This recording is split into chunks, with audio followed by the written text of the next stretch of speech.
Would I hear a biodegradable? Would you do? Yes. Okay, I think we are ready to begin. So, look, a very good evening to all of you. It's my pleasure to welcome you to the Picaluna panel. It's a pleasure to see all of you here and to see so many of you here. So, look, welcome to UTS.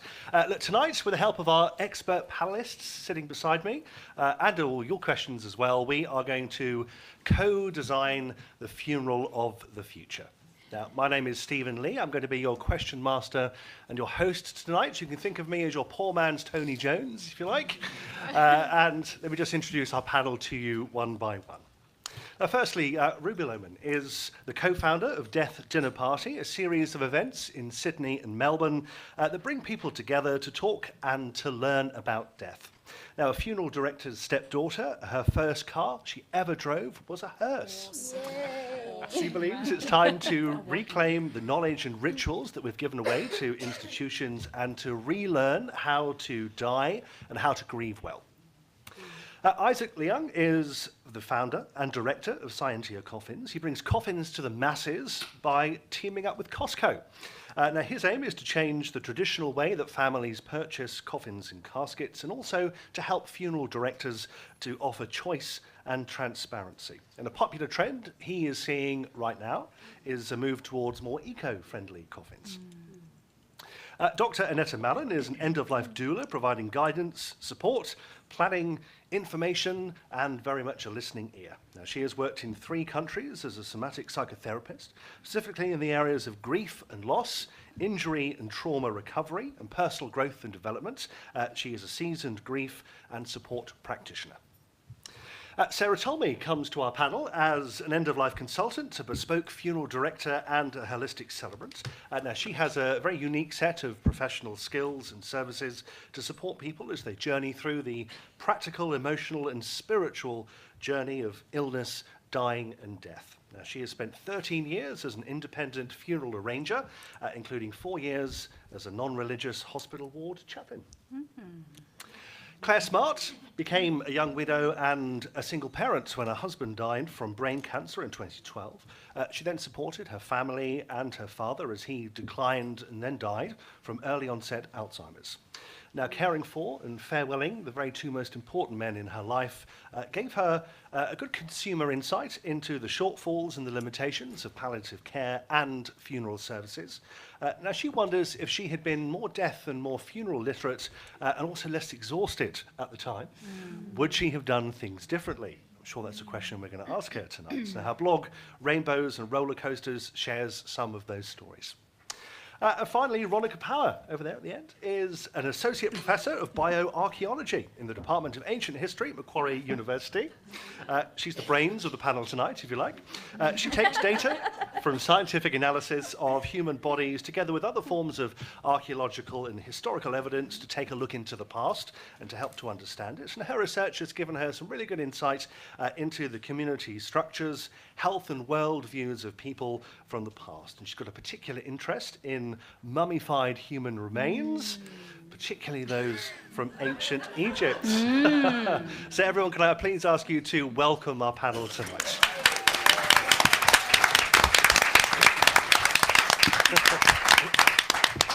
Okay, now let's begin with an introductory question for each of you. I'm going to give you 2 minutes to answer it, and once you've all had the chance to introduce yourselves and explain your area of expertise, we're going to then expand the discussion into a group debate. So I've got some questions to ask. We'll have some questions from the audience tonight as well. So it's going to be a fairly interesting evening, I am sure. So Ruby, let me start with you. Now, you say it's time to reclaim the knowledge and the rituals we've given away to institutions. So what do you think it is that we have lost along the way? Is this on? Yeah. Is this on? Yes. Yeah, what do I think we've lost? So the biggest thing I think we've lost is choice. You know, we really sort of outsourced a lot of the traditional activities and rituals related to death and dying in the sort of earlier parts of the 20th century. You know, things like caring for the dying and preparing the body after death. And then sort of around the mid-1900s, undertakers became much more of a thing. And we really moved dying and death into institutions like hospitals, aged care, funeral homes. And, you know, I'm not necessarily saying that we should all go and embalm our own family members, unless we really want to. But I think that that outsourcing was a really big reason for this culture of death denial that we've had for a long time now, where nobody really has wanted to talk about death. And what that's taken away from people, I think, is choice. It's created this really sort of homogenous industry or culture where everything sort of looks the same, you know, generally speaking. We die in the same way we die in aged care or in a hospital. Our funerals all look the same. And I think how that translates into funerals is that we've ended up with this relatively small number of big conglomerates and a pretty sort of impenetrable industry. And it's been allowed to stay like that for so long because people haven't really known any differently. I think, you know, they haven't wanted to question it, or they haven't known that they can question it. I think that that's absolutely changing now, and that's really exciting. Lots of, you know, small funeral companies like Picaluna are opening up, and there's a lot more awareness out there. You know, it's a big shift that I see through Death Dinner Party, which, as Stephen mentioned, is a series of events that I run. And these are really events for people who are very new to this conversation of death. And so I can see through those events that people are really starting to think about this stuff, and things are starting to change. And they really want to be having this conversation. They just haven't had a space to have it in. And they're completely amazed to hear about this sort of stuff and to learn that actually they have so many more choices and they have so many more options than they realised. Okay, Ruby, thank you very much. Isaac, now let me just pick up on that theme. A little round of applause for you. Let me pick up on something that Ruby was talking about, and that's the public's perception of funerals and what they can and can't have. Now, what do you think you have learned about that from selling your coffins through Costco? Actually, I'll take it from Ruby as well. Choice. I think Aussie consumers, through the current generation, is being through other facets of consumer products are being presented with a lot of choice, except for funerals. And we've learned that through our research in Google Trends. People are searching for different types of products and how they can source these products differently via traditional means, or there's a particular product they like but they can't get it through their funeral director. So our advocacy is really to promote choice. As a manufacturer, we try to bring along products that are what the market is looking for. For example, we have a new green range that we've launched that has been really, really well accepted in the marketplace. So that's just a little bit of a taste for what we do and what we live by. Okay, thank you. And I'm sure eco-funerals will be something we're going to be talking about very much tonight as well. Now, Anessa, most people probably won't think about contacting or getting in touch with an end-of-life doula until they're at the end of life. So what are you doing to try and change that? I'm so glad you asked. I talk and I talk and I talk and I talk and I talk. I'm a PhD sociology, social science sessional member of Western Sydney University. So when I'm teaching in psychology units or sociology and health, even technical units, I talk about death and dying. I personally was part of hosting, one was a co-hosted event and the other two I ran myself for Dying to Know Day. And I take a consumer advocacy perspective, which I'm really pleased that Ruby mentioned choice and helping people understand better. These are your rights at end of life. These are your choices. These are your options. This is what legally we can do. So I talk a lot about the three binding pieces of paperwork at the moment in my consumer advocacy talks: the will, the enduring guardianship, and power of attorney. Hands up if you have all three of those in the room. Oh, lovely, well done, people. See, isn't that fun? We're doing so well. Advanced healthcare directives, not legally binding, but becoming more and more important. And the more we as consumers ask for these things, ask to have these in place, make sure that our GPs and our friends and our families know what our wishes are, the better off we are. I also don't refer to myself as a death doula, but I don't care what you call me, just don't call me late for your glitter canyon at your funeral. That'd be fabulous. Because for me, death is a moment, and end of life is a spectrum of time. And so it's about getting people to understand that it's never too early to start planning. And please feel free to call upon me for questions and cake anytime. Nessa, thank you very much.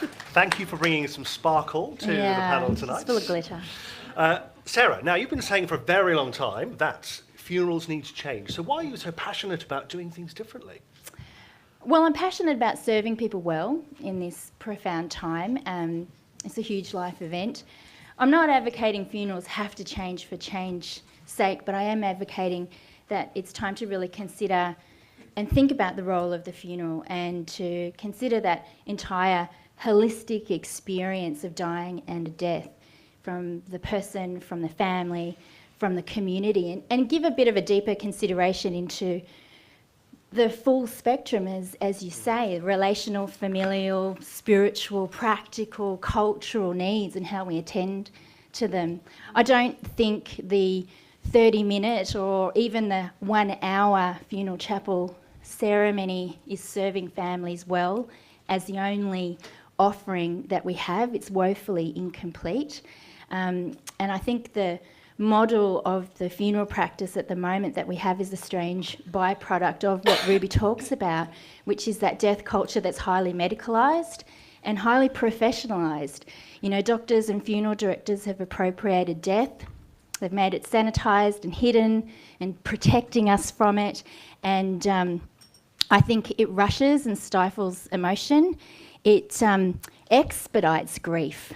And I think the funeral's role is really to allow us to feel grief, to find our grief, to dwell together and gather in the comfort of shared mourning in our grief.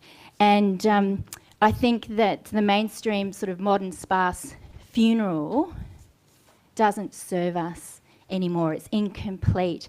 And I think I'd rather talk about death rights that take care of that full spectrum of what happens, the dying, the active dying, the preparation for dying, the after-death care, the funeral, the grieving, the ongoing commemorating and remembrance and legacy creating. I think we need to sort of really create a new death liturgy in our culture.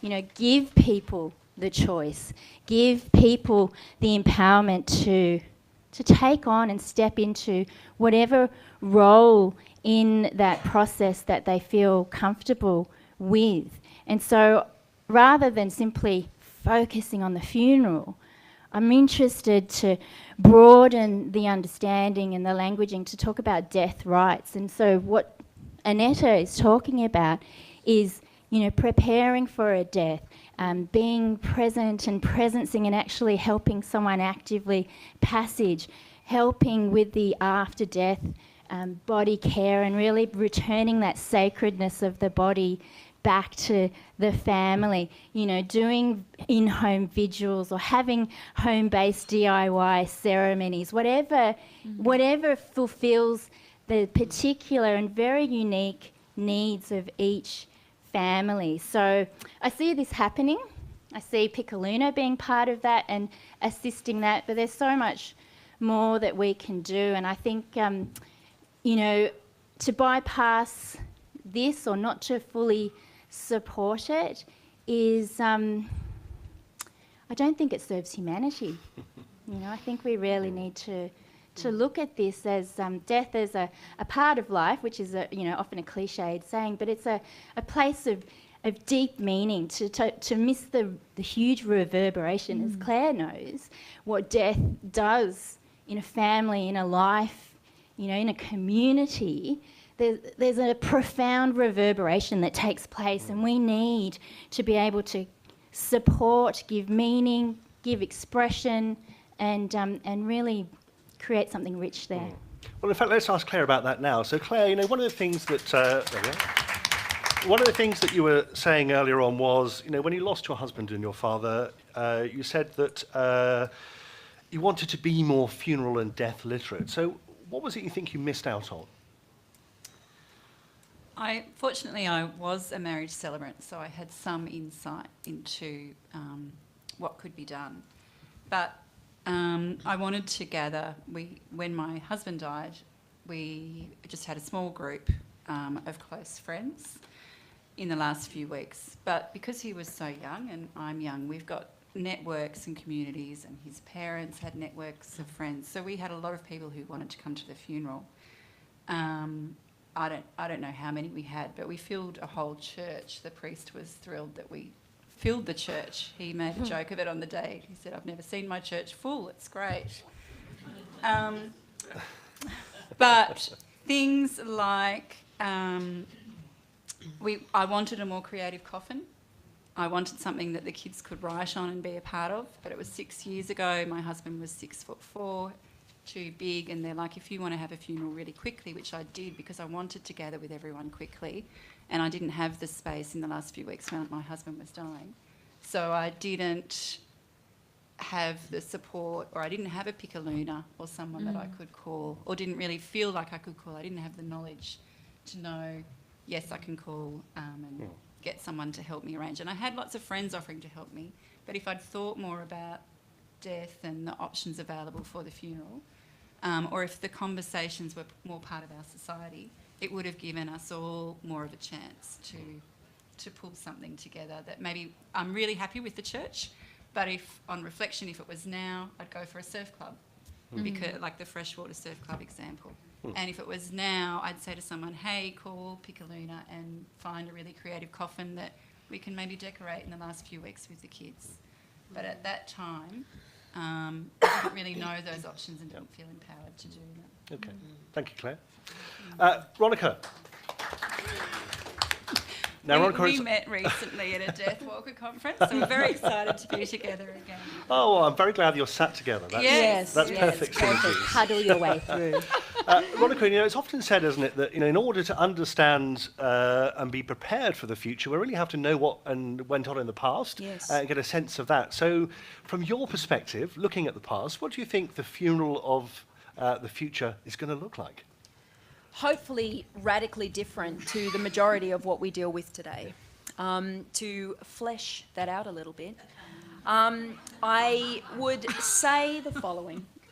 The lessons that the many ancient dead that I have worked with over my career so far, the quiet lessons that they've taught me have very much been about participation, have very much been about the absolutely imperative role of community. And not just participation, but co-creation. Co-creation is absolutely phenomenal and fundamental in terms of its alchemy and its ability to actually support and endorse that passage through grief, the transition through grief. To give people agency, to give people ownership and choices is absolutely critical in that role. The other lesson that I think that so many wonderful comments that have been made on the panel so far are very much about choices. We started off with Ruby talking about choices and a wonderful point of contrast that I was going to actually say something about the choice to slow down. And Claire, my beautiful goddess sitting next to me, has talked about the choice to actually move quickly. But the point is that it should be a choice. If I had $1 for every person that I've talked to who could tell me a story about when they were given 20 minutes to say goodbye to grandma, then I could resign from my position at Macquarie. So I think that's really important to acknowledge. Obviously, conversations are very important, and Annette has talked about talking. And so much of what we do, and we talk about this all the time, Lizzie, is certainly about knowledge of rights, RIGHTS, but also very critically about the knowledge and accessibility and creativity and rights, RITS. So that's absolutely super important. The other thing that I would say is absolutely critical is the engagement with the body. That's a lesson from the past that I think that we have missed. That there's been this fear, this sanitisation, this clinicisation of death, and we've been taught to fear dead bodies. But certainly in my time, I've learned that it's the living you actually have to fear, not the dead. The last thing that I'll touch on is the really important role, to continue your beautiful words, on continuing bonds, to actually not look at death as a truncation, as a cessation of a relationship, but actually as a transfiguration, that you can continue to have a beautiful relationship with your loved ones, but it changes forms. In as much as we all grow and change throughout our lifetime, we can change and grow throughout our death times too. Okay, well, panel, thank you very much for your initial address. Now we're going to turn things into a bit of a group discussion, so you're all very welcome to interject and have your say when you have something important to say, and I'm sure there'll be lots of things that you would like to chip in and to tell us about. Let's begin with some questions from the floor. So if you have a question you would like to ask, if you'd like to raise your hand, and then we can come across to you. Greg has the microphone, so don't all rush at once. Oh, that's fabulous. good. There we go, we have two over there. Fabulous. So if you'd like just to stand up and introduce yourself and ask your question. Hi, I'm Cheryl Forbes, and my question is for Claire. Claire, now you are aware of what your options are and what's available, and obviously it's something that you've heard a lot about since your husband's death. I'm wondering if at the time when you were in that deep grief, whether you would have been open and able to have those conversations to be able to think differently. Definitely. Sorry. Yeah. I definitely would. And I think one of the things that I've learnt in recent times, learning about other funerals, and is just to have involved the whole community. I really didn't know how to because everybody lost Mick, my husband. I lost him, and his parents lost him, and my kids lost him. But a lot of all our friends lost him too. And they all wanted to say goodbye and connect to him. But they came into the church, and his coffin was at the front, and it was carried out, and then it went away. So I know there's lots of other ways of doing that now. And I would have, felt more confident in having some of the discussions with our friends and community if I had more experience, and if our friends and community were more comfortable discussing death. Because for all of us, because we were so young and it wasn't a mainstream discussion, and because Mick didn't want to give up, it was very hard to have those discussions. Yeah, definitely. Well, in fact, we have a question here from Michelle Amerstoy, and this is on the very subject of discussing death. She says, I find a lot of people never know what to say to those who are grieving, especially when you see them at the funeral or the wake. A lot of people feel very awkward, they don't know what to say, and therefore sort of no conversations are actually had. So her question is, what are some suitable questions or some go-to comments or phrases that you could use to say something apart from "I'm so sorry for your loss"? It feels very awkward to say "how are you?" because of course we know the answer to that question. So some language tools would be helpful. So panel, if you have anything that you would like. I'm actually going to jump in because I do get this a lot, and often because I'm actually lecturing to very young people, 18, and there's some lovely young people in the front row. Thank you for being here. Let me know if you need any support, if you don't know someone as well, or what can I do to support you right now? That's it. And watch the person relax. They don't have to respond. They can let you know if, yes, I'd quite like my dog walked.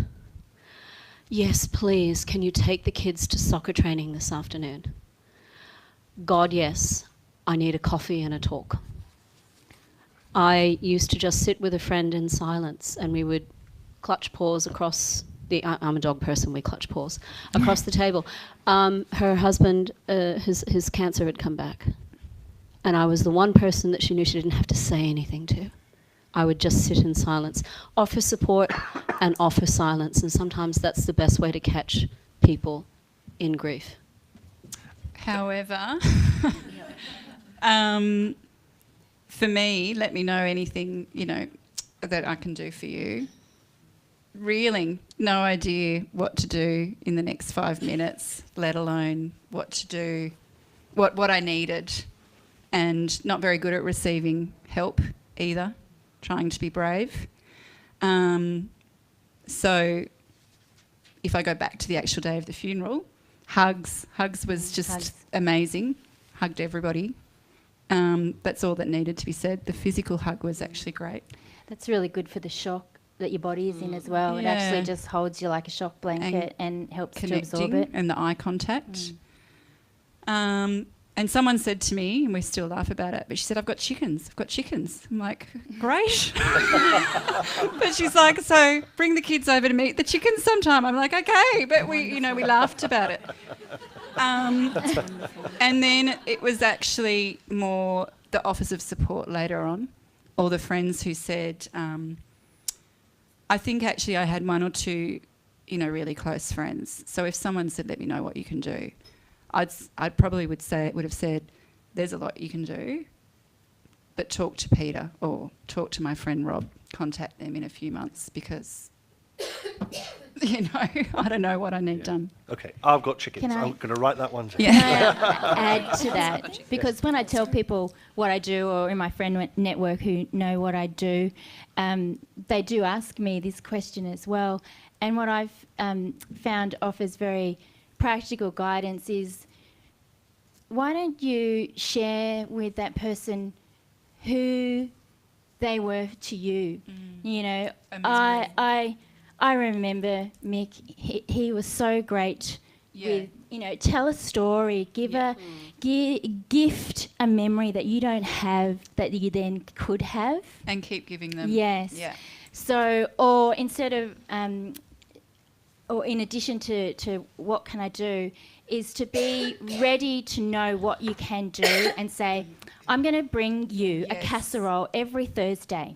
Yeah. And I'm going to leave it on your doorstep and you can eat it or not and just put it out and I'll pick it up on Friday. Yeah. Or I had friends say, we're going to come over and mow the lawn. Yep.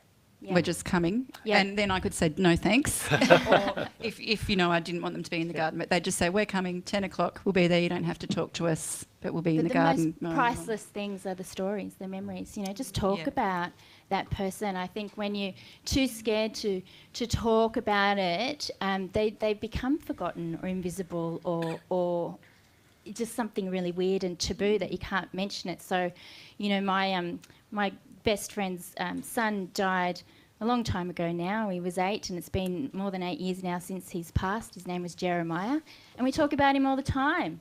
We still talk about him. We talk about Jeremiah would love this and it's his birthday. So I send a card for his birthday and, he's very alive in our conversations. And, it was really difficult when her son were the same ages as my sons. And so my sons are still living and reaching milestones. And so I talked to her about, gosh, I wonder what Jeremiah would look like as a 16-year-old. Man, he'd be just reeling when pushing away the girls. And, it's just brave into what you're thinking and just say it. Monica, you had your hand up a second ago. Yeah. So I am channeling the spirit of Zenith Virago here this evening. So it's my job to be the devil's advocate. You need to be nude then. Well, that can be arranged. That can be arranged all too easily, as my friends will tell you. I've seen her nude more than I've seen her dress. So in my role as devil's advocate and serial disruptor, I just want to, certainly support the points that Claire was making about not necessarily always placing the burden on the person who's grieving, but further to that is really to say that death doesn't always only bring grief. And it's actually an unfair assumption to think that everybody who has had a bereavement, it may be feeling deep sadness. There actually may be some joy, there may be some relief, and allowing people the space to feel that and to express that is also very, very important. It's certainly not an assumption that can be made that everybody will be in a pit of despair. And also something that Zenith talked to us about was to understand that the pendulum effect, and that people will move potentially from that deep sadness through to expressions of joy.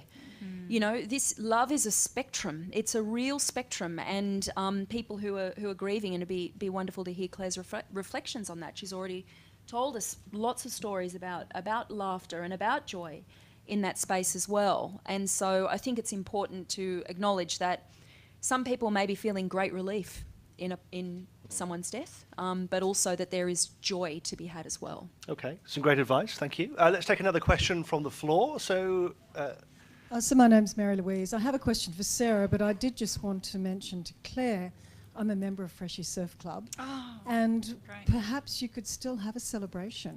Yeah, maybe you know, we it will doesn't all for have a to be memorial. over. Yeah, we Yeah. did have a memorial.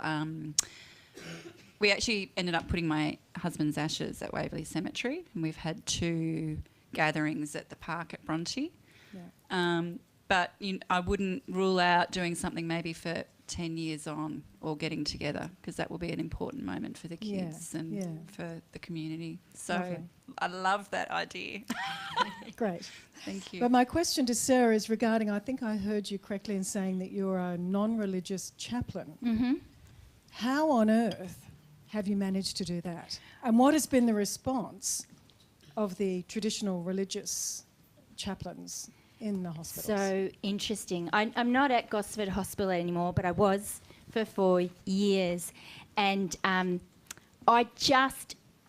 it's a long story, but basically I got my foot wedged in the door and I just kept just gently pushing. And I went and did my 40 hours of training, and then with just every other denomination of religion there, and then me. And then I loved it, and I did 400 hours, and I did in-placement on oncology ward and cardiac ward at Gosford Hospital, and I know they just accepted me. We did verbatims every week, and I had supervision, and I had a team and a reverend as my supervisor. So it was still heavily religious and faith-based, but they were very inviting. You know, most of the patients there would tick no religion on their form when they came into hospital, and so the interesting sort of first place of resistance was with the patients. You know, I'd come in as the ward chaplain. They said, "Oh no, I'm not religious," and I go, "Neither am I. How are you? Let's chat." And so it was amazing. It's not that I, would say that I don't have a faith of some sort, and I had an Anglican upbringing, and my own sort of personal therapeutic self-care is prayer. But I don't have a religion, and I don't have a God, but I can sit with the patients and actively listen and talk with them at a level where sometimes they're not willing to disclose and be vulnerable and really real with their family, and sit with them and support them. And, if they were religious and they wanted me to pray with them, we'd pray. Well, actually, let's stay with the subject of religion for a moment, because, talking about the funeral of the future, that's an interesting thing to bring up, because, of course, Australia is becoming a more secular society. Look, Annetta, I know you have a view on this, because as an atheist in the doula world, I think that raises a few sort of heckles along the way. What's your experience been of that? Mixed. It's been interesting. So I'm a hard 7 on the Dawkins scale. For myself, I'm very comfortable with no deity. To boulderize Carl Sagan, we come from the stuff of stars, and when we die, we return to the stuff of stars. And we have 2 transitions. We have birth and we have death, and I'm very comfortable with that. So I consider myself to be offering services in a niche for people like myself who are atheist and perhaps scientific and rational.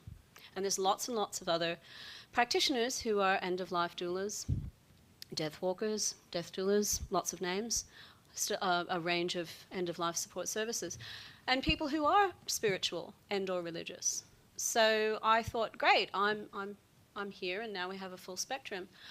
I get a lot of pushback. I get a lot of resistance. And sometimes I just have to exit conversations, or I just take myself off of social media platforms for a little while, and sometimes I'm feeling okay about having conversations, but it can be exhausting. But I don't back down. It's there on my website. My clients know my position, and should they wish to, as Sarah has pointed out, flexibility. I've studied major religions. I understand the frameworks and the functions. If you wish to discuss spirituality or religion, I'm there. I'm up for it. Should you then decide that there is a particular ritual or process that is really essential and important to you, I will find someone who will give you exactly what you want. Because I also think that along with all of the rights and choices and information, it's also important to know I'm not anyone's ultimate answer. And there are a lot of us who can offer different aspects of support and service. So I'm red hot on networking too. I think that's a good thing to have. Ruby, I'm sure this is a big topic of conversation, especially amongst young people at death dinner parties. What do they say about this subject? Religion specifically. Well, it's interesting what Annetta was saying actually, because, and in getting that pushback, because from my understanding, largely our society is moving more towards a sort of a non-denominational society, and our funerals are increasingly reflecting that, and I think that's one of the reasons we end up with these quite sort of clinical funerals. Nearly all of the funerals that I've been to have pretty much looked the same, and there hasn't actually been a religious aspect to them. But I think in losing some of that, and I'm not a religious person myself, but I think in losing some of those religious rituals, we're actually now missing something in our funerals, in sort of mainstream white Australian culture, that we haven't replaced with anything.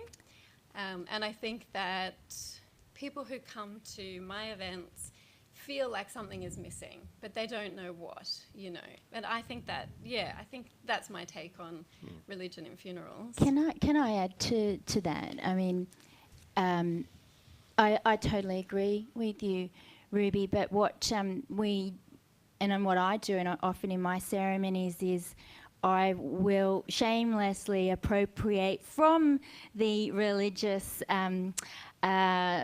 symbols and tools and activities, and we may sing, we might, I often, even if it's a non-religious ceremony, I'll say to my families, look, how would you feel if when we complete the ceremony, I say some words of dedication and thanksgiving, and in a prayerful, mindful way, it's like a secular prayer. So I write secular prayers for my families in their ceremonies, or I think that whilst perhaps organised religion is losing some ground, people are now looking at a spirituality, some kind of cosmology, and from what you're looking at in your work, Veronica, is that the landscape of death absolutely tells you it's like a time capsule of what our culture, our meaning that we attribute to life, to death, to it tells us where we are in society, and I think we're changing. Absolutely. And we're bringing that back in to our rights. Yeah, beautifully said. I suppose to extend that further, what I would say is we have a saying in archaeology that is that the dead don't bury themselves. And we must remember, actually, really, the funeral is for the living. Funeral's for the living. So I think it's helpful and worthwhile to, in your own ways, to actually, we were talking before about participation and co-creation, to actually ask people what it is that's going to make them feel as though they have moved through this very important transitional phase.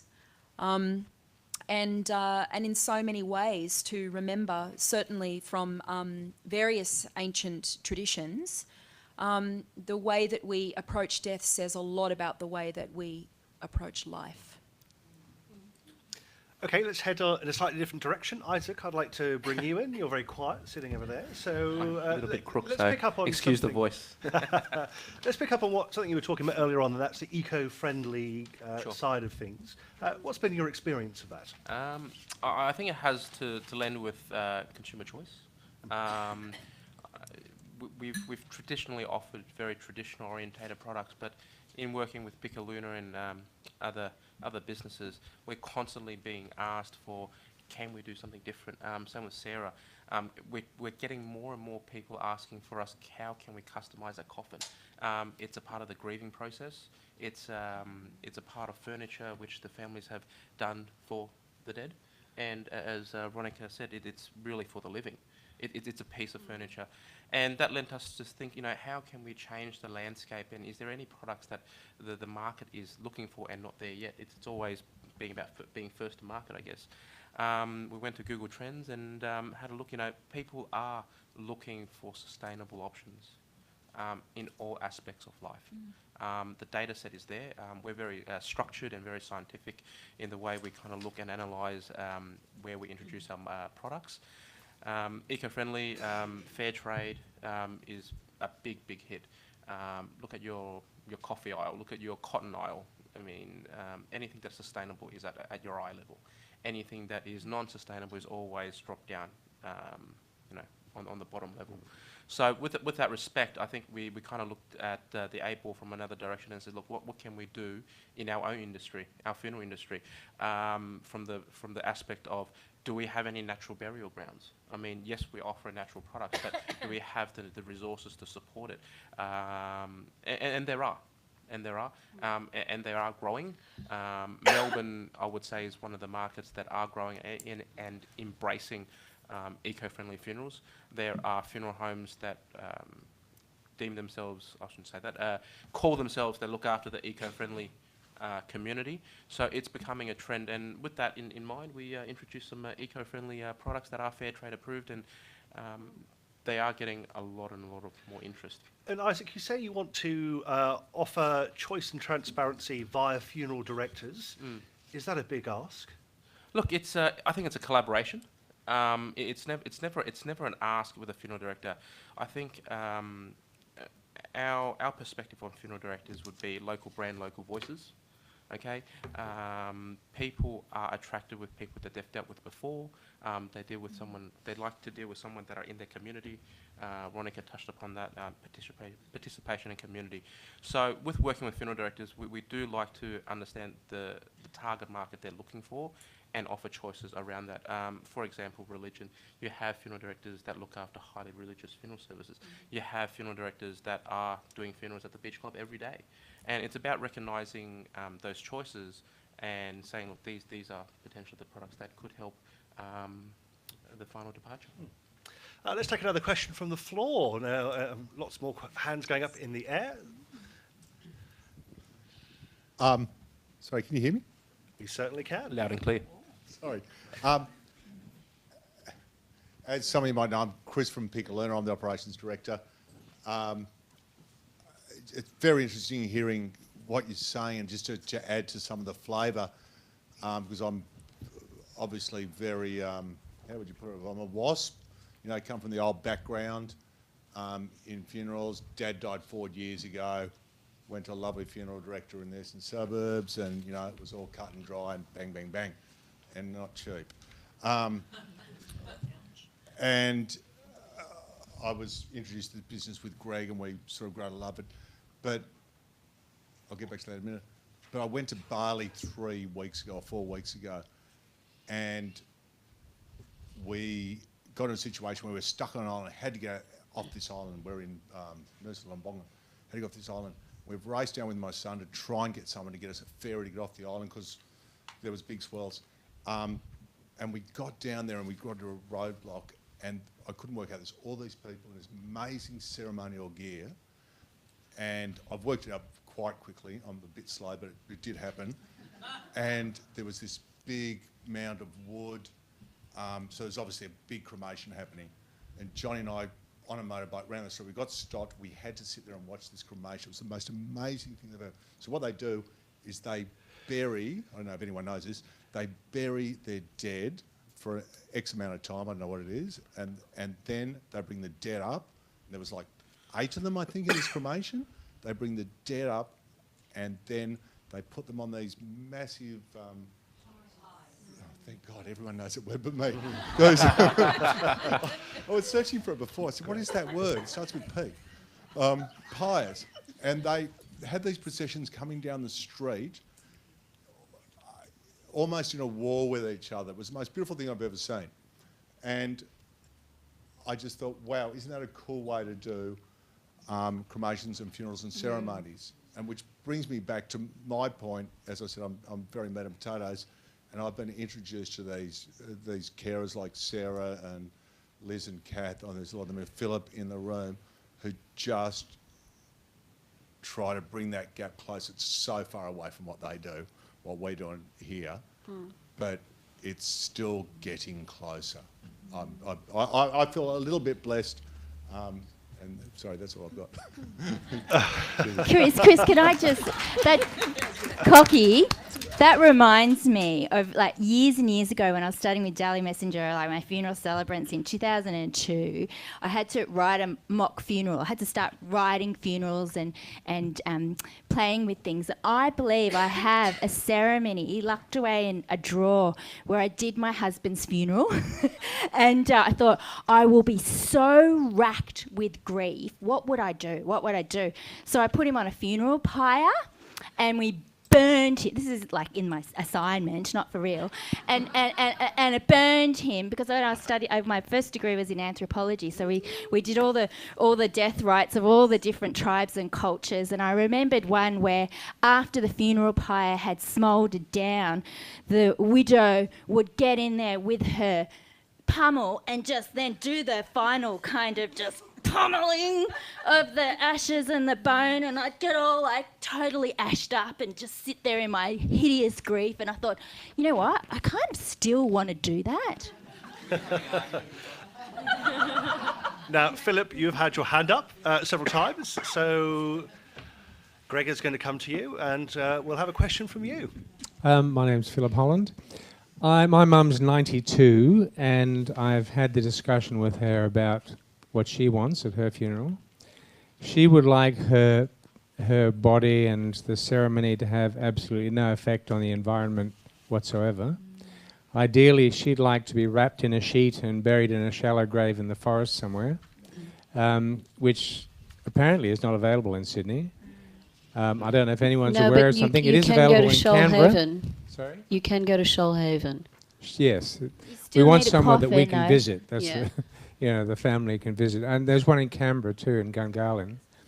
But yes, so I mean that's one thing. She doesn't want to be cremated, ideally, because that creates air pollution. I'm thinking maybe donating the body to a university. Yes. I'm not sure. Will you take it, Veronica?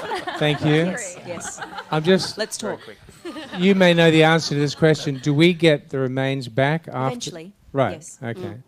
And she's 92. Is that still Of course. an acceptable? By 2060, the number of people over 65 will have doubled. Right. So gerontology is a booming area of study Okay. and practice of medicine. Right. Yeah. I mean, she's very happy, and I'm going to confirm it with the rest of my siblings in a couple of weeks. So would each university have somebody who'd be able to sort of confirm that they could take the body straight away? And Yeah, and so there'd be various other processes that you'd need to go through as well. But to be very honest with you, I would actually really love to talk to you more about this, because what could be better than actually talking to her and talking to you and actually capturing her life story, and to talk to her about how she feels like that. I would absolutely love to do that with her. I'm sure we could organise that. Let's make No, it it's happen. Thank you, Philip. Thank you. Can I just add? I mean, I'd love to also have that as my choice to be just in a shroud in a shallow grave, and mushroom spores, as I was telling George before, from rookwood. Maybe George, you can have a bit of natural burial, woodland ground set aside at Rookwood for people who want to, have that natural option and become fungi.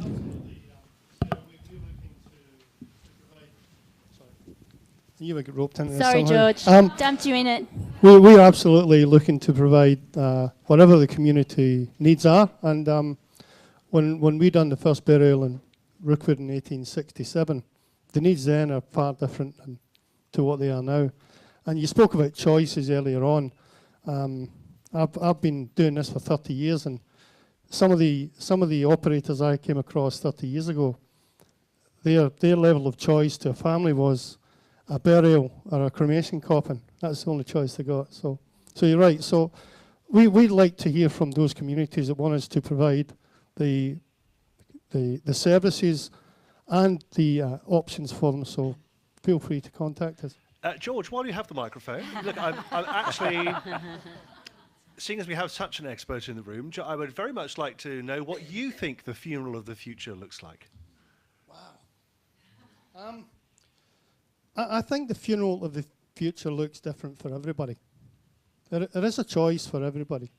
For me, it might well be a big send-off with all my family and friends, having a good old sing-song and a good drink of whiskey. For somebody else, it might be a gathering at the local oval.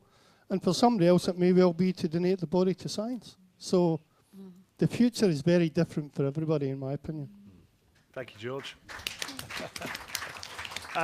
Can I just make a quick point, though? Yes, of course, very, very quickly. You were talking just earlier about the shroud option, and you're right to point out that it's not actually possible. Yes. However, if I could make a pitch for my great mate Isaac over there, I understand that you're going to be introducing cardboard. Yes, we're going to be introducing cardboard, but to be 100% green, I would allude to another researcher, fellow of mine, doing body farms. Yes. Yeah. Okay, like so this that's a very, very Yep, high very profile important. research that is being undergone by UTS. Yes. Yep. I don't know if it's made public yet, but the first one opened up 2 years ago at one of the mountains. Yes, it's Yes, a that's the one I'm talking about Yes, in it's a the in the Blue Mountains. So what we're aiding is donating a body and letting it decay naturally in different environments. Okay, and being able to ascertain the time of death aimed at analysing crime scenes. That I would say would be another good cause in donating it to science and remaining 100% biodegradable. And just on a sustainability note too, do bear in mind if you have cremated remains, please scatter thinly and widely, because human cremated remains have a pH very, very close to bleach. Not under a tree. Yeah, so either mix a lot of lime in before you sweeten it, before you scatter in the garden, or just be really sparing. Now, And Claire, can I I know that just- one of the things that you were mentioning earlier on was you didn't know what to do with your husband's ashes, I think, wasn't it, afterwards? Do you think we need more education about what you can do? Yeah, well, I mean, if you Google it, there are ideas now. But it really resonated. I've forgotten this gentleman's name, Philip's question. But it really resonated with me for my father and for my husband. We would have liked an environmental option, but we felt forced into burial or cremation. So I'm really pleased to hear about the body farms, and the shroud options are gaining momentum. Now you're holding the microphone very patiently. With ashes, the big thing for ashes for me was I thought, okay, cremation. So Mick was sent off to be cremated, but then I didn't realise then we had the ashes. And then what do you do with the ashes? And I think a lot of people then get stuck and look online. But then there is really room for a ceremony with the ashes, when the ashes are placed, and for people to connect with the ashes, because when you bury someone, often the whole congregation is there, but with the ashes, they're not. And so connecting them, there's so many things that you can think about. Okay, our next question. Hi, sorry, my name's Kate. I'm originally South African, and that's where my father died. But it was an interesting situation. I'm also a registered nurse, so I'm coming. When Dad said to me originally he wanted to give his body for science, I was a bit taken aback, even though I'm a nurse, and I needed to know his reasoning. And initially it was, because I don't want you to pay a lot of money for the funeral. And so I felt that this wasn't the right reason. And just going to Netta, to talk to people about the reasons why people choose a style of service for their parent.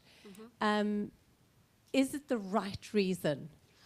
And it took me a while to get over the fact that he chose the science, because I have been in the morgue and obviously done that with, looked at dead bodies and learnt from them. And yes, I saw the potential of that being a remarkable thing to do in the learning of science. But at the same time, I thought, I don't want this to be my father. I just don't want me to be looking at my father's leg. So for me, it was kind of weird. But then I got over it. And he got over the fact that it wasn't about giving his body for science because of the money. And he said, no, actually, Kate, I really would like to give my body to science for my own reasons. And I said, okay, then I agree. That's what we'll do. And he did. And it was a year later that we were able to get hold of the ashes, which my brother then went back to South Africa and took to a beautiful place where he used to live and scattered them. So, lovely story finished, but just having that choice is also talking to the people around the family as well, and making sure that everybody, at least the closest family members, are kind of understanding their reason for their choices.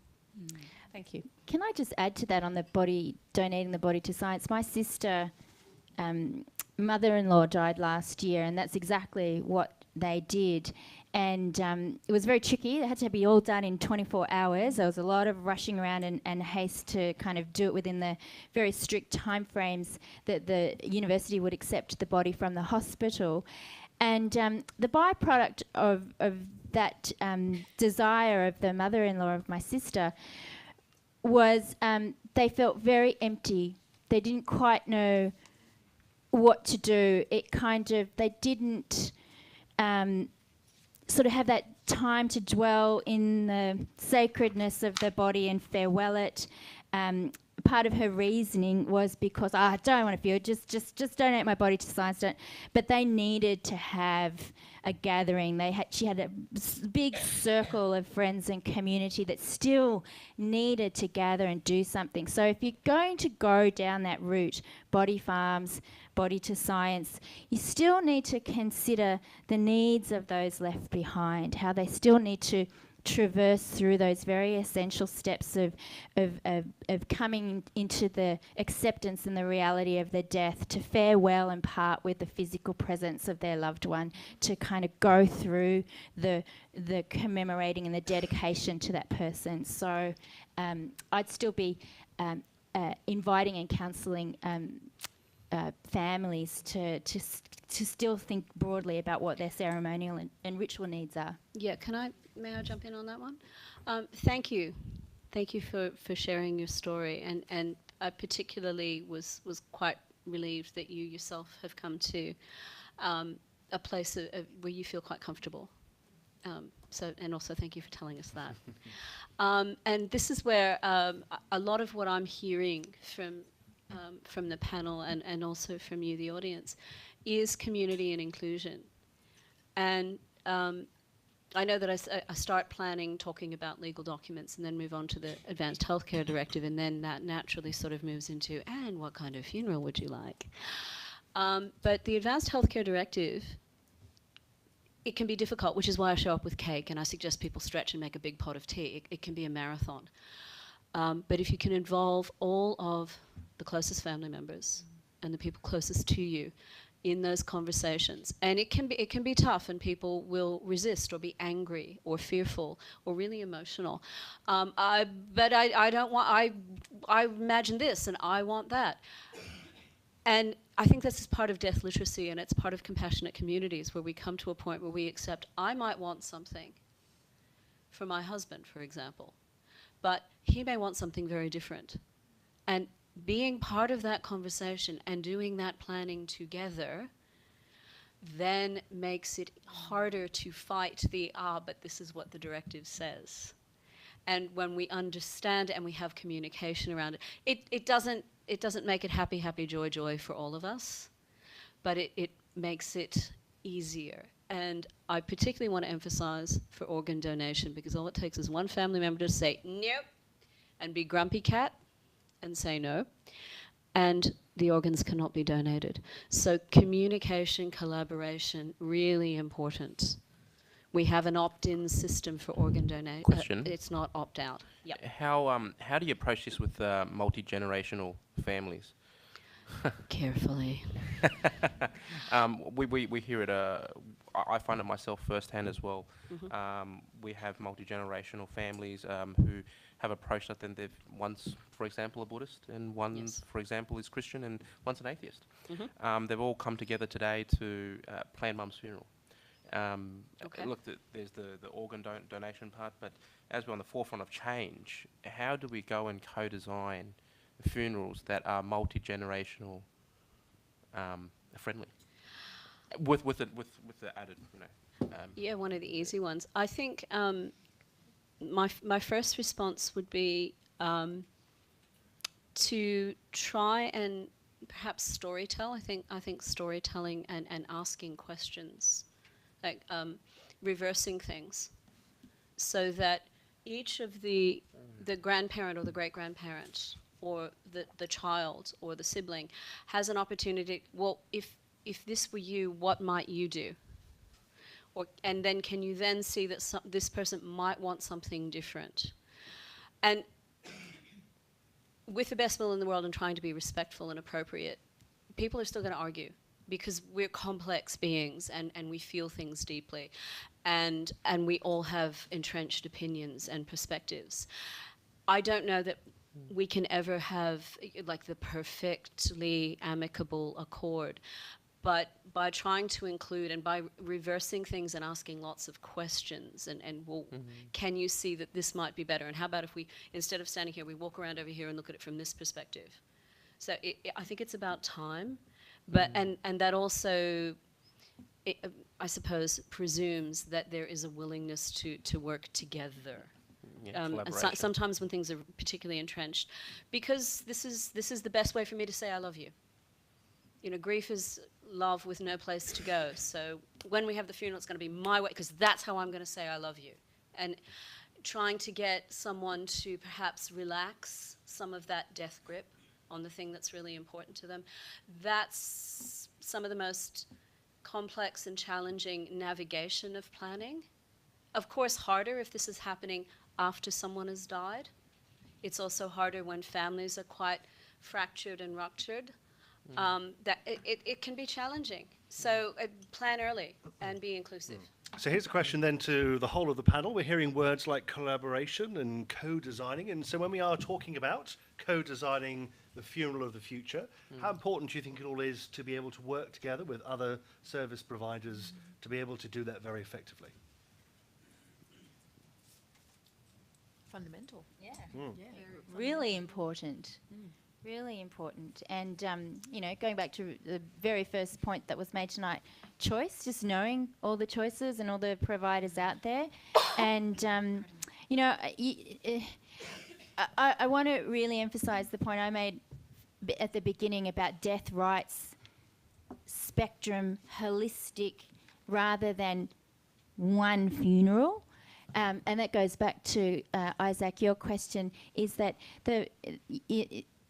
anyone can decide to create a ritual or ceremony and do something to move them through their grief with meaning and expression and creativity and whatever they need to move them through. So there may be one funeral that a family creates, but it's not to say that every mourner there cannot go out and design, create, collaborate with whoever else is joining with them to do something. So the commemorating, the celebrating, it continues, as Veronica says, you know, it continues, and it's over to you. I find that my families have a deep and natural instinct once they're given permission and unleashed to do what they need to do. So we started tonight talking about choice, and we finished talking about choice. So I think that's great to have come full circle. So that brings our question and answer session here to a close. We've got some time after this tonight. I'm sure you've got lots of questions you would love to ask our panel. I'm sure they would love to speak to you outside and talk to you about some of those subjects. I'm sure it's given you plenty to think about for the funeral of the future. So I would just like to say thank you to Ruby, to Isaac and to Annetta, also to Sarah, Claire and Veronica. Thanks to all of you for coming along tonight and submitting your questions. I'd like you to thank our panel, please, with a long and a loud round of applause.